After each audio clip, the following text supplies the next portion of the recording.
for the last one? Ah, perfect. So, I'm ZUZI, and I'm from Prague, Czech Republic. And this talk is closing this leadership kind of sandwich here, right? Which we created by the morning keynote. And I want to start with a story of mine. Because after all, if you can't share a story about what you're speaking about, then maybe you should not speak about it. So in 2010, one summer afternoon, I've been given a department of 3 original groups: developers, testers, and hardware guys, with a goal of building a highly flexible structure which would allow us learn faster and deliver better service to our customers, frankly speaking. And I would never expected that thing to happen to me. So I went home, sit in the garden, and my first feeling was like, wow, I can finally make a difference. I can change things. I can do this experiment and that thing. And then it got to me. And I've got this image of those 120 people coming to my office every day with all those questions. Can you tell me what I should do today? And can you decide which task is more important? And can you make this decision and that decision? And can you approve my holiday? And it was overwhelming. It felt like a weather before the storm. And I felt tired already before I started. And I was like wondering, why do I have to fight the system all the time? Why I can't do the same thing as everybody else is doing, right? Just follow the flow. So I went to sleep. The next morning brought a new light, new energy. And I finally find a courage to present my vision of this department later that week. Our chairman was a short guy, over his 60s, no hair, kind of strong personality, always wearing a suit, very formal. He gives an impression that he is always right. And I think he got the hierarchy hard-coded in his DNA. So later that week, at the executive meeting, he's been clearly in a good mood, joking around, smiling to everyone. And then he started the meeting. So we are all excited to know, what are you going to do with this department? What kind of managers you choose? Yeah, let me just connect to the projector. I'll do it right away. What the hell? What kind of? I don't have. What shall I do here? All right. You asked me to come up with my own vision of this department. But before I show it to you, let me reconnect us to the goal, what we want to achieve by this change. So we want to high flexibility, fast learning, and keep this kind of excellence of added value solutions, as we always say. Is that correct? Oh, good. So I did the research, and I came up with this completely flat structure based on self-organizing teams and no managers, which, no managers. No managers, because no managers is an enabler of this empowerment. And it's grounded in those Agile teams which we've been experimenting already. And so you want to make us Agile, right? Yes. OK, let's go for it. After all, we want to have a change. And we want to be a modern organization where people want to live, work, and do the great things together. And actually, I have no clue what happened next. I don't remember. The meeting continued, and I don't know why he decided to say yes to my crazy idea of self-organizing teams, flat structure, no management in it. But I guess when I thought about it, it was because I link it back to those goals. And I let them reconnect with the strategic vision. I didn't say, hey, be agile because it's great, or be flat because it's awesome. I said, hey, we want to achieve this, and that's the way how to achieve it. So my first tip for today is agile is not your goal. It's just the way how to achieve it. Keep that in mind. We don't change because we can. We change because we want to achieve something higher, something more strategic, something more important to us. And a little bit about the dynamics of such change, right? We decide to change such organization. Quite hierarchical structure, typical org chart-ish thing, with the managers and managers and managers and managers in it, right? And once you do that and apply to this a bit of agility, it starts as a small, tiny yellow dot experiment called Scrum team, Kanban team, extreme programming, right? Or just let's experiment with this one practice, have a board together. And then those dots become bigger, and we have more of those, and eventually this whole organization looks like a washing machine. It's all moving like that. It's completely disconnected. We have this middle management which doesn't know what to do and where is their role. And we have those new emergent leaders. Because there is a difference, guys, between the manager and the leader. The manager is a position. You know, you have your stars over here. You're important. The leadership is state of mind. And now all the managers are expected to be leaders somehow. Maybe they are not. But actually in this type of structures, we have even more leaders than we used to have managers. The leadership grows. And it's only your decision if you want to step out and say, hey, let's do it this way, and I have this dream. Will you help me to join? So we have this washing machine, right? And then I remember the chairman, right, my boss, he was like saying, oh, I like it, but who is responsible? You know, who is responsible? And I hear it like 1,000 times from my clients now. Who is responsible? You know, the team is, right? That makes sense. No, the team can't be responsible. Who is responsible? I am responsible, eventually, at the end of the day. By the way, he was responsible as the chairman of the board, right? At the end of the day, it was his company, not mine. But he doesn't want to hear neither of those. So we've got this never-ending conversation about responsibility and how it could possibly work, despite of the fact that it was actually working quite well. So that's the disconnect which you have in that washing machine. And here is the second tip, which I have here, which says that leaders need to change first.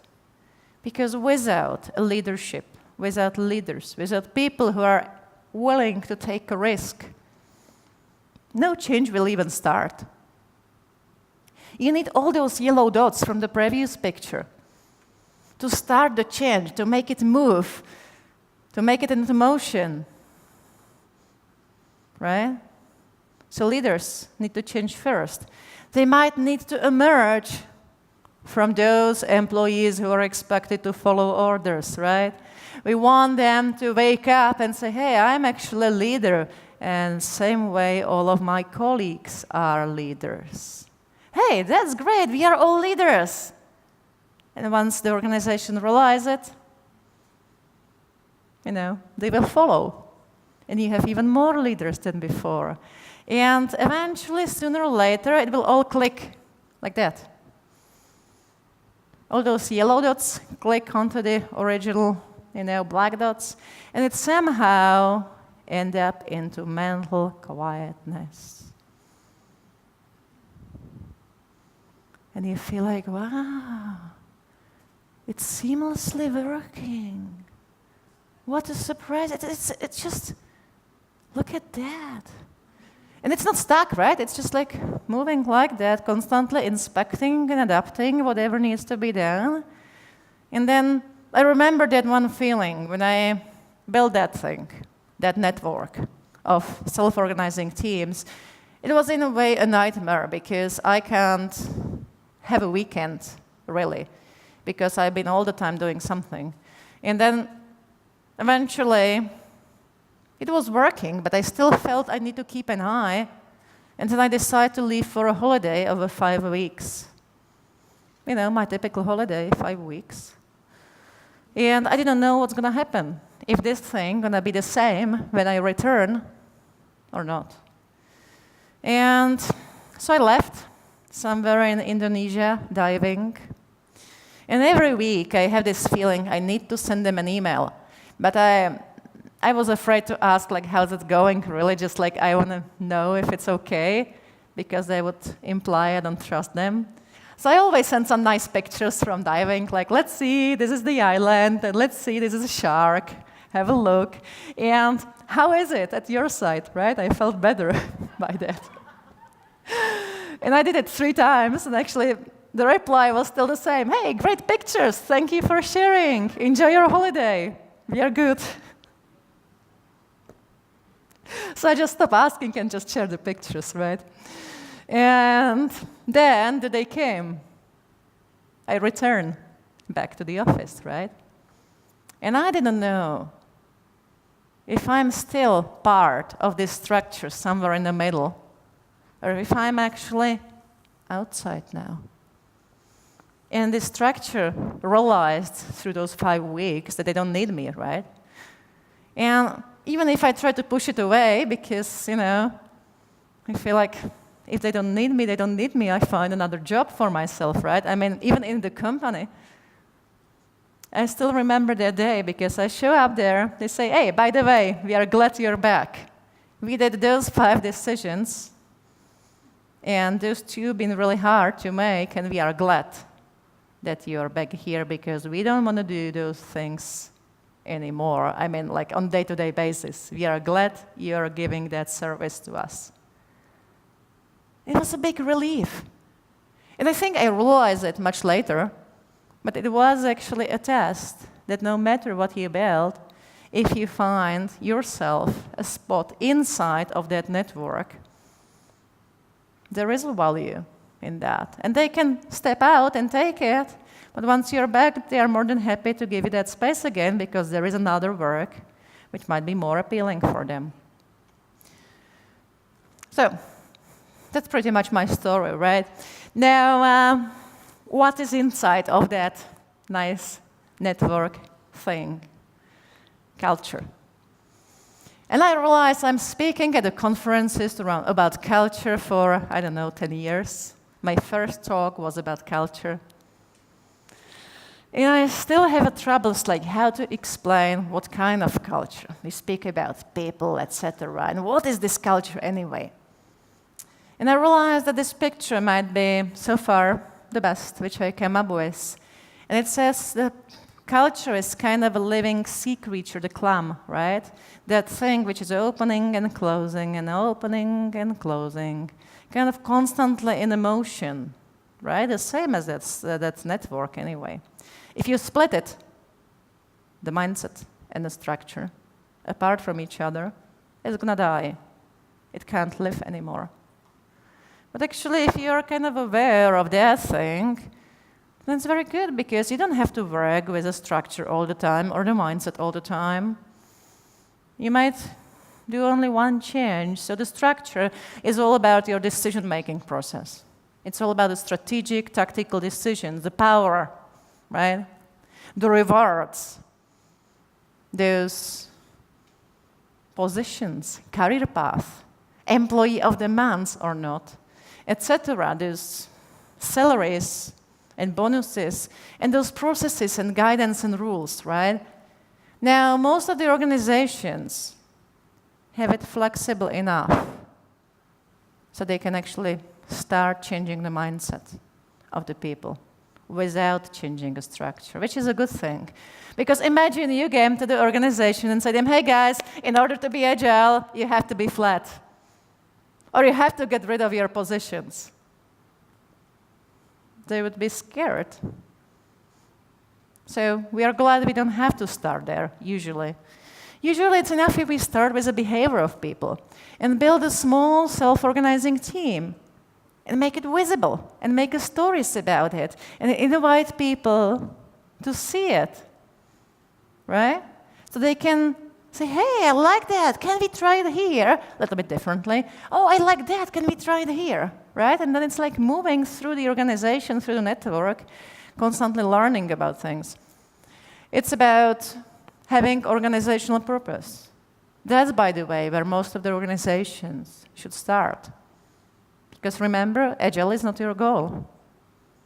Agile is just the way how to achieve your star on horizon, your dream. And if you don't have that dream, then why the hell are you part of that organization anyway? Because no one will miss you if you die. So that purpose and all that motivation coming from it. And then we have this people aspect, this trust and openness and that type of touchy-feely, nice stuff. So those two parts. And eventually, once you change a little that mindset, build a few self-organizing teams, then maybe you can step out in front of your managers and say, hey, I think we should go to the flat structure in that big department now. Because you can refer to that experience of those few self-organizing teams, right? Then, but still, right, most of those middle managers would have a head like a square from out of that, like, I like it. I like this team. They are so enthusiastic. And they come up with great results as well, and we're delivering more often, so they like it. But I don't know what to do. So if they are really honest, the middle management will tell you, I don't know what to do. I don't know what to do. Because in my previous traditional life, I've been giving orders to those people, and now you're telling me they are self-organized. So I step back. And then now you're telling me that the department is actually flat based on this network. So I step back again. Am I still needed there? What shall I do? How can I be helpful? And that's a hard task. It's not that simple.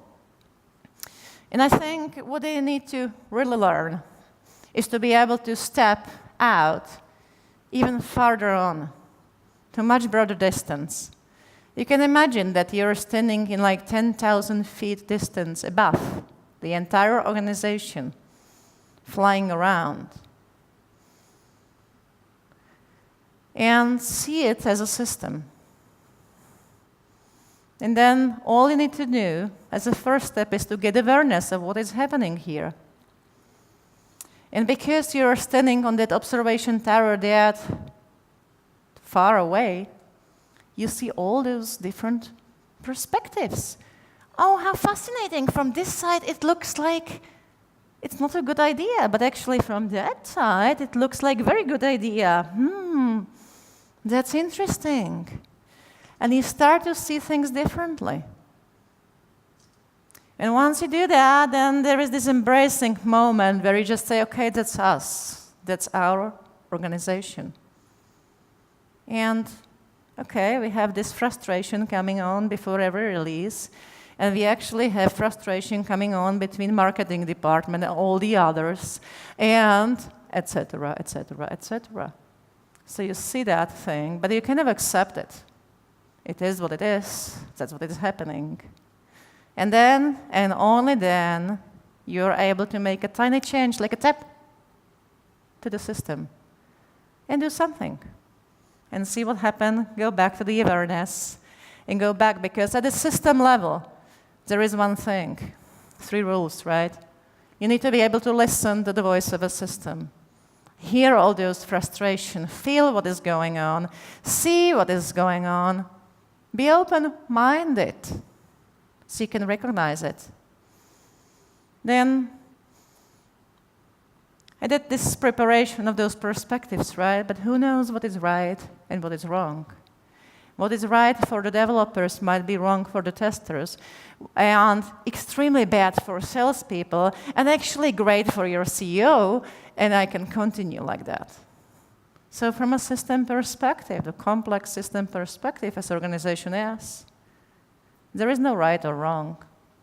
They're just different perspectives, different things happening.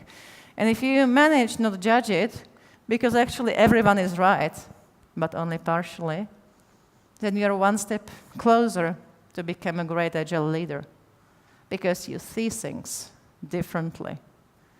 So whenever you catch yourself in this network structure, which is too complex to describe anyway, and I feel like this is right and this is wrong, or I should make a decision and I don't know which direction, imagine what would you see if you go on top, that observation tower? Are there any other perspectives which you can take into consideration? And maybe it's not up to you to decide. Maybe it's up to you to show them those different perspectives so they can decide for themselves.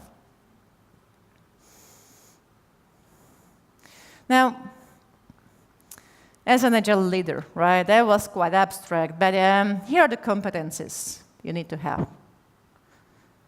We start with a vision. Because at the end of the day, if you don't know where are you going, then you're not a leader. You must have this dream. Without that dream, nothing is put into motion. Those things need to be moving somewhere like, oh, wow, that's good. Can I help you with that? Can I be part of that team? Right? And if you do it well, you get that motivation because people would follow. And if they don't follow, maybe it was not a good vision. It's kind of connected, right? The third thing in that big wedge on the top is actually a feedback. And now, some of you might be managers, right? The typical answer which managers give to this is like, I'm good at giving feedback. But it's actually only half, and smaller half. How many times you changed yourself as a result of receiving feedback from your peers or from your employees somewhere at the bottom of this org chart, which you might still have. How many times you listen to those comments, and how many times you just say, oh, they don't understand, I'm leaving. I make my own decisions, right? Be honest to yourself. How many times are we really changing? And it's hard, because those people are coming from those different perspectives and telling us, hey, I don't think this is right. And then another person is saying, I don't think this is right. Maybe I should think about it. Maybe it's not. So if I'm able to go up and see that, those different perspectives, much closer to listen for that feedback. Then on both sides, we have those 2 wedges on the side, right? The one over here is about leader deciding and collaborating. So surprisingly, for some companies, even in Agile, at the end of the day, someone needs to make a decision. And sometimes, very often, by the way, it's a leader, not necessarily a manager. Somebody would just say, hey, let's try it, right? So you need to know when to make a decision. And when I started with this model, when I started teaching leaders about this leadership Agile journey, I've got here, instead of collaboration, I've got here delegation. And I was quite unhappy about it. I just didn't know what to put there instead. And then I thought about it, and it's actually not about delegation. Because delegation doesn't change anything. It's about collaboration. So how many times you, as a leader of some initiative, been collaborating with people as their peer? And there is back this question, who is responsible? Because in a collaboration, we are responsible. There is no one else responsible at all the people who show up. So Boris has been mentioning here this morning this open space, right? In an open space, everybody is responsible for the results. And sometimes you may want to decide and leave the room because I say, I don't want to spend half of a day talking about the different position structure in this company because it's not appealing to me, and you leave. But then if you stay, you collaborate, and you're equally responsible for the result as everybody else is. So this collaboration decision-making process is quite an important part. But it's all about you, how you behave, what you do, what you know. The other side is actually quite opposite. It's about the other people. Coaching and facilitation. So coaching just helps the other people to raise their awareness about what is happening, about themselves, about the situation. Facilitation helps them to end up towards certain decision quickly. But both of them has nothing to do with you telling them what to do, with you advising, with you sharing your ideas. You're kind of out, and you only hold the space. And make sure it's a nice, effective space to learn or to do the work. So, coaching, facilitation. And at the very bottom over there is a change. That was the last kind of piece of that model before. And at the end of the day, you have three options. One, changing the organization through your own behavior. So you change yourself, how you show up, how you react to things. Are you deciding, collaborating, coaching, or facilitating, for example? And the organization will somehow follow, right? You change the leader first, and they will follow. So that's the first one, the hardest, my experience, I would say. The second one, that's what most of the people feel, that's the change is about. We need to make a change through other people. So you're working with other people, and you try to set up the conditions so they change their behavior. Of course, it's silly to say, hey, you change, right? Tomorrow you're going to be different. That's not how it works. But because you put certain environment in place, they eventually change their behavior. But you intentionally work with the other people and the environment where they are in, and the rules and boundaries, etc. And then the third one, that's back my observation tower, where we are able and capable of having that out view and look at things from that very different perspective. A system. There is this interesting book of reinventing organizations, which is deciding that your organizations might have different structures, right? The red, amber, orange, green, and teal. And in the book, they have it more like a linear, but I feel it's actually about three different things. We have this traditional mindset over here, which has a very fixed structure. There is an org chart, it's defined. You are appointed as a manager, you have those direct reports. It's fixed, and it's simple, by the way. It's not bad. Everybody knows what to expect. I mean, it's cool. The only problem is that those type of structures are not adapting fast. So when there is a change in your market, product, customers, employees, whatever is happening, those structures work like a big tank robot, which is maybe running fast, but towards eventually a wrong direction. Because it takes such a long time to shift, then the opportunity might be over. And that's, by the way, the reason why we are speaking about Agile at the organizational level. Because we realized we need to hire adaptiveness.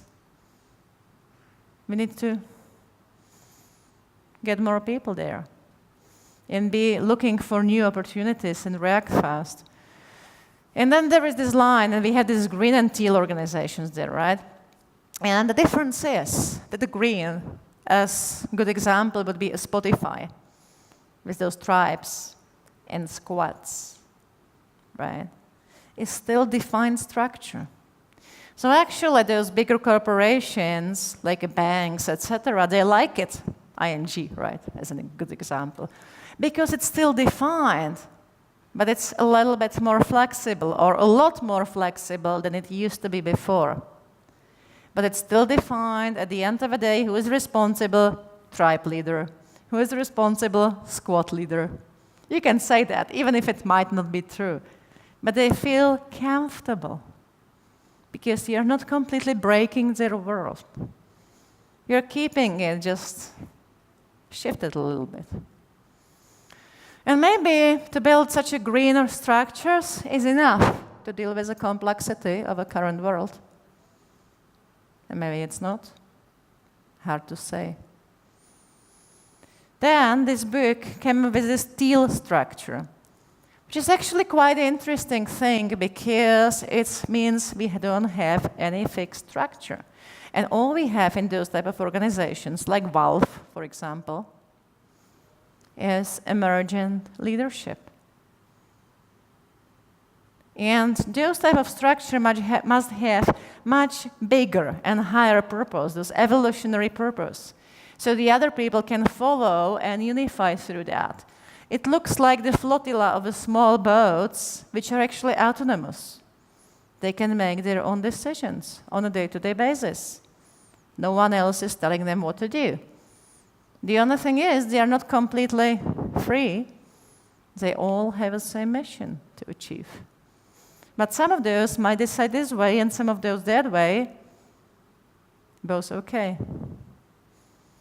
But the structure is dynamic. It's kind of a liquid thing. So depending on the situation, different leaders emerge, shows up and say, hey, I want to do this. Who is following? And few people stand up and join my team, and we are going to work to achieve something. And then once we achieve it, or prove it wrong, we disappear. And another person would say, hey, I think we need to do this now. Can you help us? And again, the people would say yes, or of course they can say no. And that's how it's kind of emergent, constantly changing, looking for different ideas. So those teal structures, not very common, by the way, because try to imagine your managers, your boss. And then think about what you need to tell him.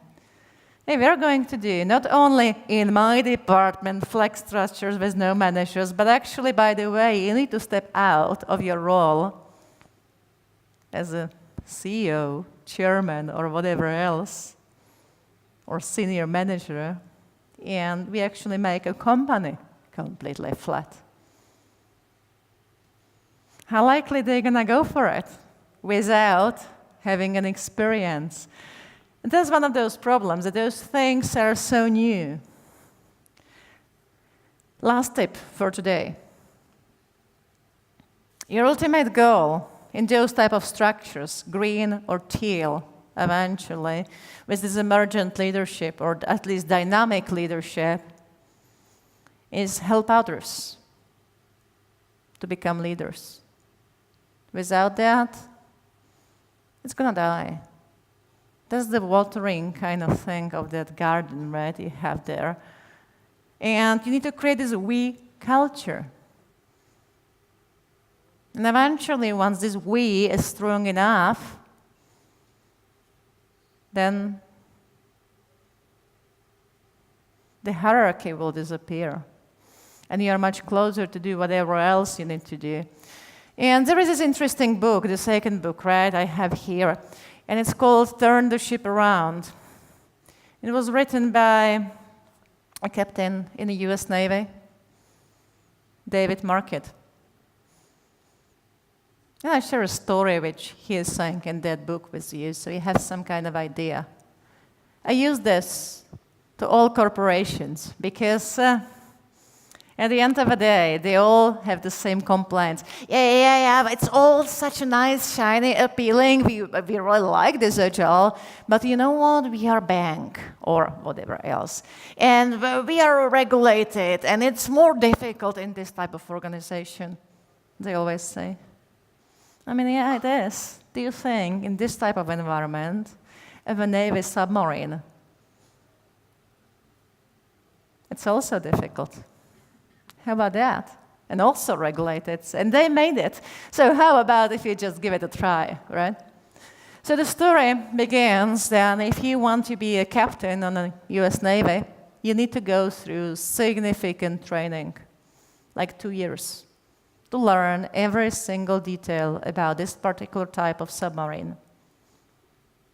And when he was 1.5 years from the beginning, so 6 months to go, they told him, oh, David, sorry, we forgot. But by the way, we need you on a different submarine over there. Not the newest one, but the oldest one. With, by the way, quite demotivated crew. And we don't have more time, so you have your 6 months, use them. So he said he spent a lot of time, as much as he could, to learn those differences, and those two submarines cannot be more far from each other, like a completely different machines. And during his first test ride, when he showed up at the submarine, right, as a captain to be there, give his first order. And I'm not an expert on submarines, so I actually forgot the exact name of that thing. But let's say, turn on the switch A. And his commandant next to him said, turn on the switch A. And it repeats like that until, the person at the control panel saying, turn on the switch A and do nothing. So he was like, why didn't you do anything? Sorry, sir, but there is no switch A exists. Why didn't you say anything? Did you know that? Yes, sir, but you gave us an order. And we are here to follow. So it was a good learning for him. And he thought that next time he might give another order, which they would blindly follow, but this time it might be having much worse consequences. So he went back and thought about this different type of leadership, because he's been going through some training about those two types of leadership, leader, follower. That's the first one. That's a traditional model of a boss or a manager. I am the manager and I am the smartest, so I will tell you guys what to do. And you're expected to follow and don't ask any questions, because you're just employees. That's the, too far on that side. And then there is the other one on the other edge, which is saying we are actually partners. It's called leader. And we need to work together to solve a problem, to crack a challenge, to achieve a goal, to reach the vision, to make this dream possible. But we are partners together, and we do it together. And he's been trying to get out of this mode, because he said, I'm clearly not the smartest person here. I didn't finish my training entirely. I don't know every single detail about the submarine. I can't do it. So in a way, he's been pushed towards that side. And even for him, he thought, so I do it, right? I treat their nice people, I use it. Simple. But even that, he realized it was really hard, because every other time, he's got this kind of feeling like, oh, I have to step in, I have to tell them. Maybe you don't. Maybe all you need to do is to step back and trust them.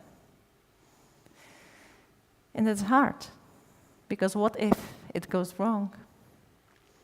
And eventually they came up with this way of doing this, to still keep the command control chain, which they were supposed to do, but make it leader. So they say, we are expecting from you that you come up with your own ideas. So they start saying, I intend to do this, this, and that. And he said that at the beginning, he asked so many questions about it, like, what about this? And have you thought about that? And that one, and that one, and this one, and that one. And sooner or later, he realized he doesn't have to ask, because they either told him, and by the way, we went through those 5 options, and this is this one because of this, this, and that. And we intend to do this. Yes, do it. So they practiced it for about, 2-3 years. At the end of that period, out of the worst, most demotivated submarine, they actually end up being the best. And even after he left, they've got the highest amount of promotions out of that crew. He's now, successful speaker traveling around the world with this story. So I hear it at one of the conferences, and I read his book. But I think it's a pretty inspirational story, because if they can do it at the US Navy submarine, you don't tell me that you can't do it at your organization. So the only thing which stays in between of that dream and your current situation is you. You can say like, okay, I'm ready. And I'm ready to be a leader. And I'm ready to step out and say, I want to do something because I have this dream and I want to make it happen. It's a mindset thing. So those 3 tips, which you've seen here already, right? Just a summary.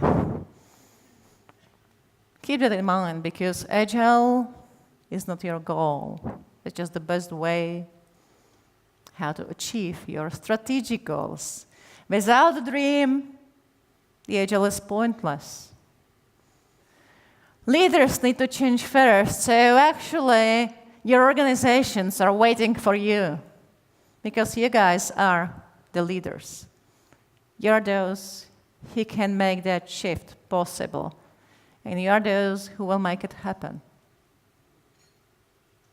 It's a state of mind. The organization will follow.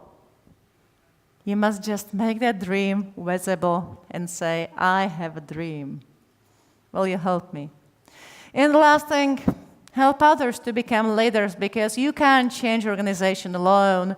It was never alone. You must get the first followers, one person, the other one, next one, and then it just starts like a small, tiny snowball, getting bigger and bigger and bigger and bigger.